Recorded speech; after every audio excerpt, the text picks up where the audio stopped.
Item ಯಾವುದೇ ಇರಲಿ try ಮಾಡಿ ಆಚಿ ಚಿಕನ್ ಮಸಾಲಾ. ನೂತನ ಸಿಎಂ ಡಿಕೆ ಶಿವಕುಮಾರ್ ನೇತೃತ್ವದ ಸಚಿವ ಸಂಪುಟದಲ್ಲಿ ಖಾತೆ ಹಂಚಿಕೆಯಲ್ಲಿನ ಬಿಕ್ಕಟ್ಟು ಇನ್ನೂ ಕೂಡ ಮುಂದುವರೆದಿದೆ.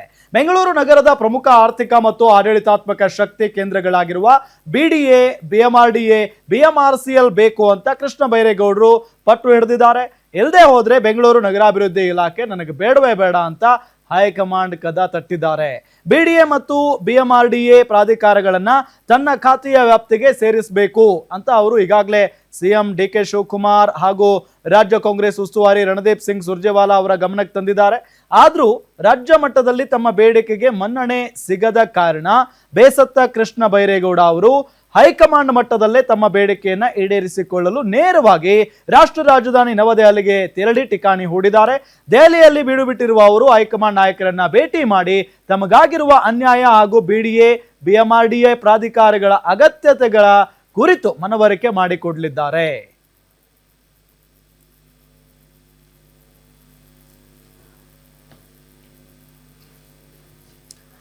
ಇನ್ನು ಡಿಕೆಶಿ ಸಂಪುಟದಲ್ಲಿ ಖಾತೆ ವಿಚಾರಕ್ಕೆ ಮಾಜಿ ಸಚಿವ ಕೆಎನ್ ರಾಜಣ್ಣ ಮಾತನಾಡಿ, ಒಬ್ಬೊಬ್ರಿಗೊಂದು ಕಾಯಿಲೆ ಇರುತ್ತೆ, ರಾಜಕಾರಣದಲ್ಲಿ ಇದ್ದಿದ್ದೆ, ಬಿಡಿಎ, ಬಿಎಂಆರ್ಡಿಎ ಬಿಟ್ಟು ಖಾತೆ ಕೊಟ್ಟಿದ್ದಾರೆ ಎಂದು ಕೃಷ್ಣ ಬೈರೇಗೌಡರು ಹೇಳಿದ್ದಾರೆ. ಅದು ಅಪೂರ್ಣ, ಹೀಗಾಗಿ ಅಧಿಕಾರ ವಹಿಸಿಕೊಳ್ಳುವುದಕ್ಕೆ ಯೋಚನೆ ಮಾಡ್ತೀನಿ ಅಂತ ಹೇಳಿದ್ದಾರೆ. ಒಬ್ಬೊಬ್ರಿಗೊಂದೊಂದು ಕಾಯಿಲೆ ಬರುತ್ತೆ, ಅದಕ್ಕೆ ಏನೇನು ಔಷಧಿ ಬರುತ್ತೋ ನೋಡೋಣ ಎಂದು ರಾಜಣ್ಣ ವ್ಯಂಗ್ಯವಾಡಿದ್ದಾರೆ.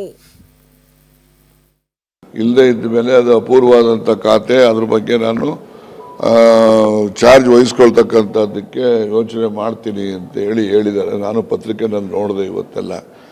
ಅದು ನೋಡೋಣ, ಒಬ್ಬೊಬ್ರಿಗೆ ಒಂದೊಂದು ಥರ ಕಾಯಿಲೆ ಇರ್ತದೆ, ಯಾರ್ಯಾರಿಗೆ ಯಾವ್ಯಾವ ಕಾಯಿಲೆ ಇದೆಯೋ, ಏನೇನು ಔಷಧಿಗಳು ಬರ್ತಾವೋ ನೋಡೋಣ. ಮುಂದೆ ಮುನಿಯಪ್ಪನವ್ರು ಅವತ್ತೇ ಸಾಯಂಕಾಲನೇ ಎಲ್ಲ ಸರಿ ಹೋಯ್ತು ಅಂತ ಬಂದ್ರಲ್ಲ ಖುಷಿಯಾಗಿ. ಅದರಿಂದ ಮುನಿಯಪ್ಪನವ್ರಿಗೆ ಅವ್ರು ಇದ್ದಿದ್ದ ಖಾತೆನೇ ಕೊಟ್ಟಿದ್ದಾರೆ, ಅದರಲ್ಲೇನು ಹೊಸದೇನಿದೆ. ಅವರೇನೋ ಸೋಷಿಯಲ್ ವೆಲ್ಫೇರ್ ಕೇಳಿದ್ರು ಅಂತ ಕಾಣಿಸುತ್ತೆ, ಇನ್ನೊಂದು ಅಡಿಷನಲ್ ಆಗಿ ಕೊಟ್ಟಿರ್ಲಿಕ್ಕಿಲ್ಲ ಅಂತ ನಾನು ಊಹೆ ಅಷ್ಟೇ, ಯಾರು ಹೇಳಿದಂಥದ್ದಲ್ಲ. ಇವೆಲ್ಲ ರಾಜಕಾರಣದಲ್ಲಿ ಇದ್ದದ್ದೇ. ಆಹಾರ ಖಾತೆ ಮುನಿಯಪ್ಪ ಮುನಿಸು ಕೂಡ ಇನ್ನೂ ತಣ್ಣಗಾಗಿಲ್ಲ. ಆಹಾರ ಬದಲು ಸಮಾಜ ಕಲ್ಯಾಣ ಇಲಾಖೆ ಮೇಲೆ ಕಣ್ಣಿಟ್ಟಿರೋ ಅವರು, ನಾನು ಸೀನಿಯರ್, ಬಡವರ ಕೆಲಸ ಮಾಡಬೇಕು, ಖಾತೆ ಬದಲಾವಣೆ ಮಾಡಿಕೊಡಿ ಅಂತ ಮುನಿಯಪ್ಪ ಪಟ್ಟು ಹಿಡಿದಿದ್ದಾರೆ. ಇವತ್ತು ಏರ್ಪೋರ್ಟ್ನಲ್ಲಿ ಏಕಾಂಗಿಯಾಗಿ ರಾಹುಲ್ ಗಾಂಧಿ ಮುಂದೆ ಡಿಮ್ಯಾಂಡ್ ಇಟ್ಟಿದ್ದಾರೆ. ಈ ಬಗ್ಗೆ ಪ್ರತಿಕ್ರಿಯಿಸಿದ ಅವರು, ನಾನು ಆಹಾರ ಇಲಾಖೆ ಅಧಿಕಾರ ಸ್ವೀಕಾರ ಮಾಡಿದ್ದೇನೆ, ಅಧಿಕಾರಿಗಳ ಸಭೆಯನ್ನ ನಡೆಸಿದ್ದೇನೆ, ಆದರೆ ಖಾತೆ ಬದಲಾವಣೆಗೆ ಹೈಕಮಾಂಡ್ಗೆ ಮನವರಿಕೆ ಮಾಡಿಕೊಟ್ಟಿದ್ದೇನೆ, ರಾಹುಲ್ ಗಾಂಧಿ ಗಮನಕ್ಕೂ ತಂದಿದ್ದೇನೆ.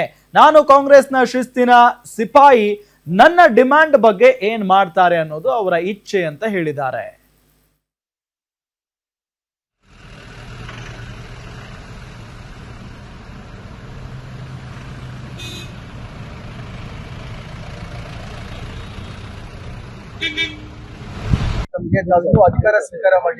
ಅಧಿಕಾರ ಸ್ವೀಕಾರ ಮಾಡಿದ್ದೀನಿ, ನಿನ್ನೆನೆ ಮೀಟಿಂಗ್ ಮಾಡಿದ್ದೀನಿ, ನಿನ್ನೆನೆ ಅಧಿಕಾರ ಸ್ವೀಕಾರ ಮಾಡಿದ್ದೀನಿ, ಕೆಲಸ ಶುರುವಾಗಿದೆ. ಆಹಾರ ಖಾತೆ ತಮ್ಗೆ ಇಷ್ಟ ಆಗಿದೆ ಸರ್, ಕಂಟಿನ್ಯೂ ಮಾಡೋದಕ್ಕೆ ಹೈಕಮಾಂಡ್ ಹೇಳಿದ್ದೆ ಮಾಡ್ತಾ ಇರ್ತೀನಿ. ಮುಂದೆ ಅವ್ರು ಏನ್ ಮಾಡ್ತಾರೋ ಅದಕ್ಕೆ ನಾನು ಅಪೀಲ್ ಮಾಡಿದ್ದೀನಿ. ನಾನು ಸೀನಿಯರ್ ಇದ್ದೀನಿ, ನನಗೆ ಒಂದು ಬಡವರಿಗೆ ಕೆಲಸ ಮಾಡುವಂತ ಕೊಡ್ಬೇಕು ಅಂತ ಕೇಳಿದ್ದೀನಿ. ರಾಹುಲ್ ಗಾಂಧಿಗೆ ಹೇಳಿದ್ದೀನಿ, ACC ಅಧ್ಯಕ್ಷರಿಗೆ ಹೇಳಿದ್ದೀನಿ, ಮತ್ತು ನಮ್ಮ ಮುಖ್ಯಮಂತ್ರಿಗಳಿಗೆ ಹೇಳಿದ್ದೀನಿ, ಹರಿಪ್ರಸಾದ್ ಅವ್ರಿಗೂ ಹೇಳಿದ್ದೇನೆ. ನಾನು ಶಿಸ್ತಿನ ಸಿಪಾಯಿ, ಅವ್ರು ಏನ್ ಹೇಳಿದ್ರೆ ಅದು ಕೆಲಸ ಮಾಡ್ಕೊಂಡು ಹೋಗ್ತೀನಿ. ನಿನ್ನೆನೆ ಕೆಲಸ ಶುರು ಮಾಡಿ.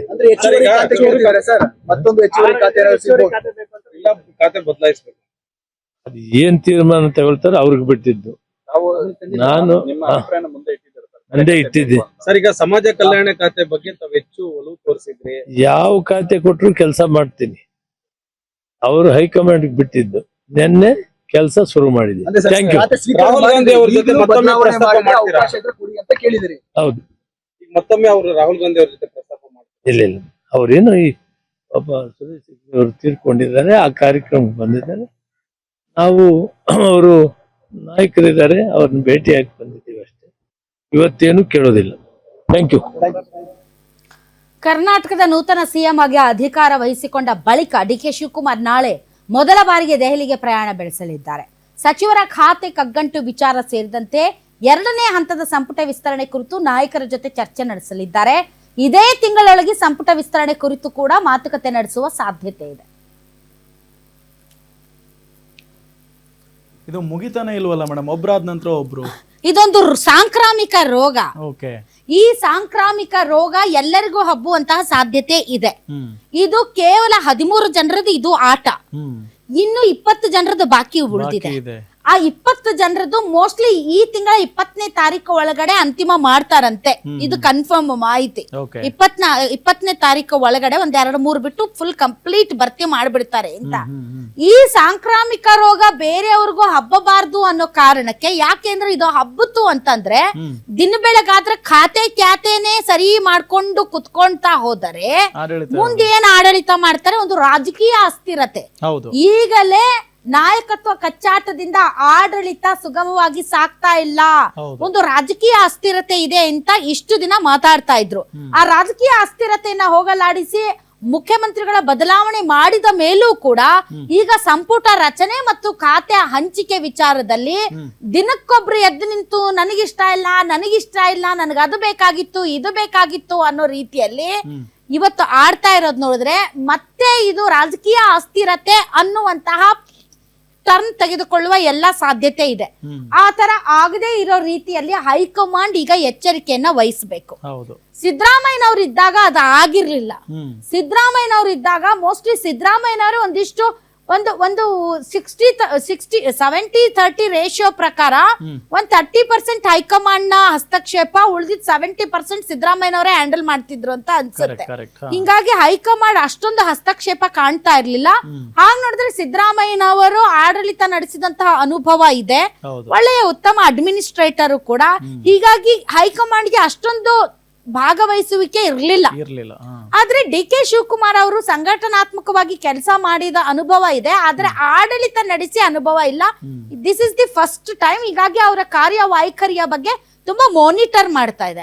ಆಮೇಲೆ ಖಾತೆ ಹಂಚಿಕೆಯ ವಿಚಾರದಲ್ಲೂ ಕೂಡ ಸಾಮಾಜಿಕ ಮತ್ತು ಪ್ರಾದೇಶಿಕತೆ ಸೇರಿದಂತೆ ಮುಂದಿನ ರಾಜಕೀಯ ಸಮೀಕರಣ, ಲೆಕ್ಕಾಚಾರ ಇದನ್ನೆಲ್ಲ ಅಳೆದು ತೂಗಿ ಹೈಕಮಾಂಡೇ ಮಾಡ್ತಾ ಇರೋದ್ರಿಂದ ಎಲ್ಲ ಒಂದ್ ಕಡೆ ಎಲ್ಲರ ಹೈಕಮಾಂಡ್ಗೆ ಹೋಗ್ತಾ ಇದ್ದಾರೆ, ಡೆಲ್ಲಿಗೆ ಹೋಗ್ತಾ ಇದ್ದಾರೆ.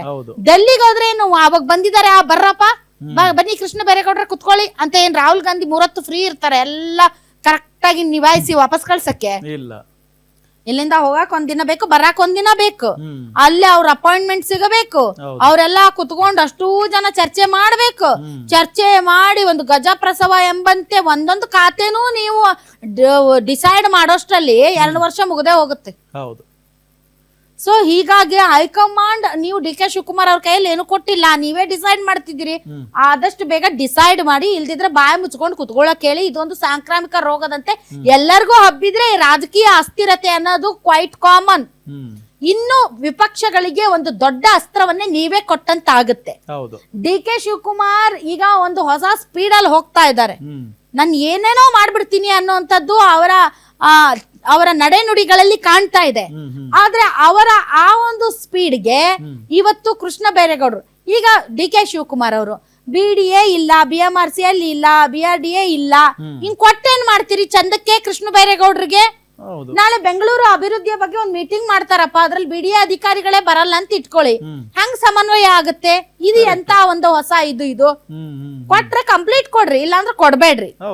ಅರ್ಧ ನೀನ್ ಕೊಡ್ತೀನಿ, ಅರ್ಧ ನಾನ್ ಇಟ್ಕೊಳ್ತೀನಿ. ನಿಮ್ಗ್ ಮಾಡಕ್ ಬಾಳ ಕೆಲ್ಸ ಇರ್ತಾವ ಮುಖ್ಯಮಂತ್ರಿಗಳೇ, ಎಲ್ಲಾ ನೀವೇ ಇಟ್ಕೋಬೇಡ್ರಿ, ಕೊಡ್ರಿ, ಹಂಚ್ರಿ.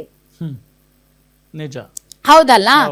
BDA ಬರಲ್ಲ, ಬೆಂಗಳೂರು ಅಭಿವೃದ್ಧಿ ವಿಚಾರದಲ್ಲಿ BDA ಬರಲ್ಲ, ಇನ್ನ BMRCL ಬರಲ್ಲ, BMRDA ಬರಲ್ಲ ಅಂತ ಇಟ್ಕೊಳ್ರಿ. ಹೆಂಗಾಗುತ್ತದ ಸಮನ್ವಯ? ಹೆಸರಿಗೆ ಮಾತ್ರ ಬೆಂಗಳೂರು ಅಭಿವೃದ್ಧಿ, ಹೌದಲ್ವಾ? ಸೊ ಎಲ್ಲದಕ್ಕೂ ಇನ್ನ ಅವ್ರೇನ್ ಹೇಳ್ತಾರೆ, ಇವ್ರು ಕರೆದ್ರೆ ನಾನ್ಯಾಕ್ ಬರ್ಲಿ, ನಾನ್ ನಿಮ್ ಖಾತೆ ಒಳಕ್ಕೆ ಬರಲ್ಲ ಅಂತಾರೆ ಅವ್ರ ಅಧಿಕಾರಿಗಳು. ಅವಾಗ ಹೆಂಗೆ ಇವ್ರು ಏನು ನಾಳೆ ಮತ್ತೆ ಯಾರನ್ನ ಪ್ರಶ್ನೆ ಮಾಡ್ತಾರ? ಕೃಷ್ಣ ಬೈರೇಗೌಡ್ರನ್ನ ಪ್ರಶ್ನೆ ಮಾಡ್ತಾರ. ಹೌದಾ? ಏನ್ರಿ ಅಭಿವೃದ್ಧಿ ಮಾಡಿದ್ರ ಕೃಷ್ಣ ಬೈರೇಗೌಡ್ರೆ ನೀವು ಅಂತಾನೆ ಕೇಳ್ತಾರೆ ತಾನೆ. ಅವಾಗ ಇಲ್ಲ ಅದು ನನಗ್ ಬರಲ್ಲ, ಇದು ನನಗ್ ಬರಲ್ಲ, ಅದ್ ಅವ್ರಿಗೆ ಬರ್ತಿತ್ತು ಅಂತ ಹೇಳ್ಕೋತ ಕುತ್ಕೋತಾರ. ಅವ್ರು ಕೊಟ್ರೆ ಕಂಪ್ಲೀಟ್ ಕೊಡ್ರಿ. ಆಮೇಲೆ ಚೆನ್ನಾಗಿ ಕೆಲಸ ಮಾಡುವಂತ ಉತ್ಸಾಹ ಇರೋರ್ನು ಕೂಡ ಈ ತರ ಖಾತೆಯಲ್ಲಿ ಖ್ಯಾತೆ ಮಾಡಿ ಗಬ್ಬೆಬ್ಬಿಸ್ಬೇಡಿ. ಹೌದಲ್ವಾ? ಸೊ ಅದು ಒಂದ್ ಕಡೆ. ಮತ್ತೊಂದ್ ಕಡೆ DK ಶಿವಕುಮಾರ್ ಅವ್ರೆ ಮುಖ್ಯಮಂತ್ರಿ ಆಗದೆ ದೊಡ್ಡ ಸಾಧನೆ ಏನು? ಯು ಟೇಕ್ ಡಿಸಿಷನ್ಸ್ ಅಲ್ವಾ? ನನ್ನ ಕೈಯಲ್ಲಿಲ್ಲ, ನಾನು ಹೇಳಿದ್ದೆ ರಾಮಲಿಂಗಾರೆಡ್ಡಿ ಅವ್ರಿಗೆ ಕೊಡ್ತೀನಿ ಅಂತ ಹೇಳಿದ್ದೆ, ಈಗ ಹೈಕಮಾಂಡ್ ನಿರ್ಧಾರ ತಗೊಂಡ್ಬಿಟ್ಟಿದೆ, ನಾನು ಏನ್ ಮಾಡಕ್ಕಾಗುತ್ತೆ ಅಂತ ಅಸಹಾಯಕರಾಗಿ ಯಾಕೆ ಮಾತಾಡ್ತಿದ್ದೀರಿ ನೀವು? ಕರೆಕ್ಟ್, ಮುಂದಿನ ದಿನಗಳಲ್ಲಿ ಮತ್ತೆ ಅಸಹಾಯಕ ಮುಖ್ಯಮಂತ್ರಿ ಅಂತಾರೆ. ನಿಜ. ಹೌದಲ್ಲ? ಹೆಂಗೆ ಪವರ್ಫುಲ್ ಬಂಡೆಯ ರೀತಿ D K Shivakumar trouble shooter ಅಂತ ಏನ್ ನೀವು ಹೆಸರು ಪಡ್ಕೊಂಡಿದ್ರಿ, ಆತರ ಟ್ರಬಲ್ ಶೂಟರ್ ಆಗ್ಬೇಕೇ ಹೊರತು ಏನೋ ಒಂಥರ ಅಸಹಾಯಕತೆ ಮಾತೆತ್ತಿದ್ರೆ ಎಲ್ಲರೂ ದೆಹಲಿಗೆ ಹೊಂಟಾರೆ. ಎಲ್ಲದ್ರಲ್ಲೂ ಹೈಕಮಾಂಡ್ ನ ಪ್ರವೇಶ ಬಹಳ ಆಯ್ತು, ನಿಜ ಅಲ್ವಾ? ಬಿಡಿಯಲ್ಲ ಅವ್ರನ್ನ ಕಾರ್ಯನಿರ್ವಹಿಸಿ ಆಡಳಿತ ಮಾಡಕ್ಕೆ. ಆಮೇಲೆ ನೋಡಿ, ಎಲ್ಲದಕ್ಕೂ ನಾನೇ ಇರ್ಬೇಕು, ನಾನೇ ಹೈಕಮಾಂಡ್, ಅತಿಯಾದ ತೀರ್ಮಾನ, ಅತಿಯಾದ ಮಧ್ಯಪ್ರವೇಶ ಜಾಸ್ತಿ ಆದಂಗ್ ಕಾಣ್ತಾ ಇದೆ. ಹಂಗಾಗಿ ಏನು ಸಾಲ್ವ್ ಆಗ್ತಾ ಇಲ್ಲ. ಮುನಿಯಪ್ಪ ಖಾತೆ ನನ್ಗೆ ಸಮಾಧಾನ ಇಲ್ಲ, ಸೀನಿಯಾರಿಟಿ ಮೇಂಟೈನ್ ಆಗಿಲ್ಲ ಅಂದ್ರು. ಆಮೇಲೆ ಐ ಆಮ್ ಹ್ಯಾಪಿ ಅಂದ್ರು. ಈಗ ನೋಡಿದ್ರೆ ಐ ಆಮ್ ನಾಟ್ ಹ್ಯಾಪಿ ಅಂತಿದ್ದಾರೆ. ಕರೆಕ್ಟ್.